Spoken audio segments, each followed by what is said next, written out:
பழைய இரும்பு சாமா ஈயம்பத்தாலைக்கு பேரிச்சம்பளம்.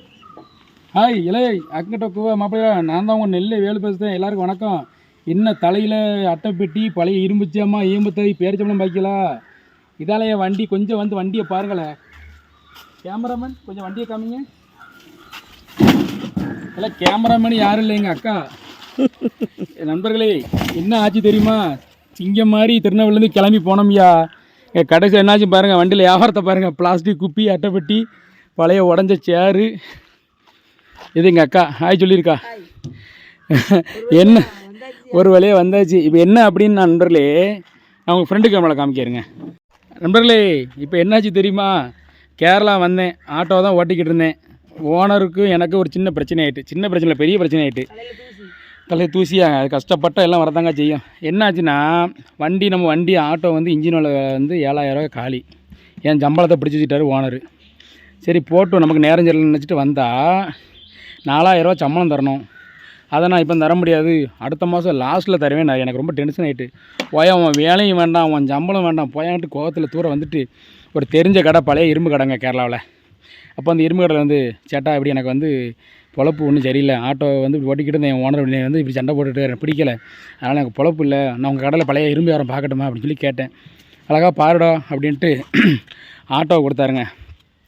இதாங்க அந்த ஆட்டோ, மஞ்சள் கலர் ஆட்டோ. சரிங்களா? இது வந்து ஒரு நாளைக்கு வாடகை 300 ரூபா.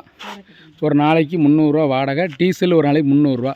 வண்டி ஓடுனாலும் ஓடத்தில் ஒரு 300 ரூபா டெய்லி வாடகை கொடுத்துடணும். இப்போ இந்த தொழிலே மட்டும்தானா? இது சொந்த தொழில் மாதிரி, நம்ம யாருக்கும் அடிமை கிடையாது, நம்ம சொந்தமாக கஷ்டப்பட்டு பார்க்குற ஒரு தொழில். நானும் எங்கள் அக்கா வந்தேங்க. எங்கள் அக்காவுக்கும் கேவலத்துக்கு வேலை போச்சுங்க. எங்கள் அக்கா ஹோட்டல் வேலைக்கு போனாலும் அவளும் ஊருக்கு வந்து 13 நாள் ஆச்சு. கடைசியில் அவளுக்கும் பொழப்பு கட்டு போச்சு, எனக்கும் போச்சு, எங்கள் அக்காளுக்கும் போச்சு. ஒன்றால் நான் கேட்டேன், என்னால் நீ கேட்டேன்னு 2 பேரும் விளங்காமல் போயிட்டோம். எல்லாமே போச்சு நண்பர்களே. இப்போ என்னென்னா ஒரு வீட்டில் இரும்பு வியாபாரம் எடுக்க வந்த நண்பர்களே, கடைசியில் என்னாச்சு தெரியுமா? பழைய அட்டைப்பட்டிங்க. இந்த அட்டையை நான் தூரம் போட்டாலும் போடணும் தவிர உங்களுக்கு தரமாட்டாங்க. அங்கங்க இப்படிலாம் பண்ணால் நாங்கள் எப்படி பிழைக்கிறது? இதில் வேறு நாங்கள் இன்றைக்கி தான் வியாபாரத்துக்கு நடிகர் வந்திருக்கோம் நண்பர்களே, தொழிலை மாற்றிட்டு. இதில் வேறு இன்றைக்கி என்ன கிடைக்க போகுது, ஏது கிடைக்க போகுதுன்னு தெரியலைங்க. இதில் வந்து ஒரு 500 ரூபா சம்பளமாக கிடைக்கும், குறைஞ்சது அப்ராக்சிமேட்டாக சொல்கிறேன். கூடுனா 700, குறைஞ்சா 500.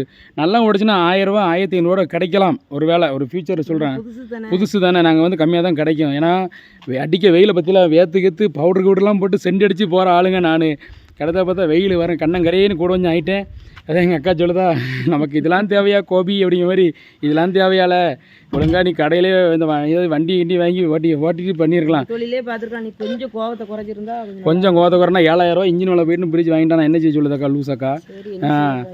என்ன செய்ய? அதனால தான் நானும் அக்காவும் அதனால தான் வந்து சரி இரும்பு வியாபாரத்தில் இறங்கிட்டேங்க, கடவுள் மேலேயும். ஏன்னா அன்பு சொந்தங்கள், என்னோடய சோசியல் மீடியா அன்பு சொந்தங்கள் எல்லோரும் தயவோடையும் ஆசீர்வாதத்தோடு நான் வந்து தொழிலை ஸ்டார்ட் பண்ணியாச்சு, பழைய இரும்பு வியாபாரம்.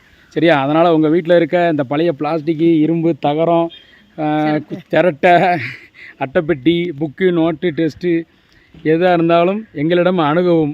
ஏனாலும் தூர போட்டுறாதீங்களா, சேர்த்து வைங்க. அதே மாதிரி இந்த குப்பையை பழைய ஐட்டத்தெல்லாம் தூக்கி வெளியே கடாசுங்க. வீட்டில் குப்பையாக்கி வீட்டை வந்து குப்பையை கூலமாக ஆக்கிறாதியா? சரியா? எங்ககிட்ட கொடுத்தீங்கன்னா எங்களுக்கு 10 ரூபா கிடைக்கும் நண்பர்களே. அணுக வேண்டிய முகவரி நெல்லை வேலு, கேரளா வந்துருங்க, ஆலப்புழா வந்துருங்க. சரியா? அதனால் புது தொழிலை ஸ்டார்ட் பண்ணிட்டோம் உங்கள் ஆசீர்வாதத்தோட. ஒரு வீட்டில் போய் தண்ணி பாட்டில் இருக்கிற தண்ணி குப்பின்னு சொல்லுவோமா, தண்ணி குப்பி போய் ஒரு வீட்டில் கேட்கேன், சேச்சி தண்ணி குப்பி சும்மா தான் கிடக்கு, தாங்க ஒரு 10 ரூபா தாரன்னு சொல்லிட்டு ஒரு காய்ச்சாக்கு அரைச்சாக்கு இருக்கும், 10 ரூபா கொடுக்கேன். அது சொல்லுது, நான் தூர போட்டாலும் முடிஞ்சிடும், உங்கள்கிட்ட கொடுக்க மாட்டேன்ப்பா. கொடுக்கக்கூடாது, என் வீட்டுக்கார் வையும் அப்படிங்க. விளங்குமா? இப்படி சொன்னால் நான் என்ன செய்ய நண்பர்களே? 100 ரூபா கிடைக்குமா? ஏங்க நான் பாவம் பிழைக்கணும்னு நினைக்கிறேங்க. இந்த ஊருக்கு வந்தாலும் இப்படி தாங்க இருக்காங்க. நம்ம ஊரில் இதுக்கு மேலே மோசமாக இருக்காங்க போல. கேவலத்துக்கு கேரளாவில் வந்து இது அதுக்கு மேலே இருக்குது. ஒரு காய்ச்சாக்கு தண்ணி பாட்டில் தான் இருக்கும், பிளாஸ்டிக் குப்பி. அது 10 ரூபா கூட காணாதுங்க. இந்த அம்மா என்னென்னா வேறு இந்திக்காரன் வந்தால் 100 ரூபாய்க்கு எடுப்பாங்களாம். என்னத்தை போட்டு சொல்ல நண்பர்களே.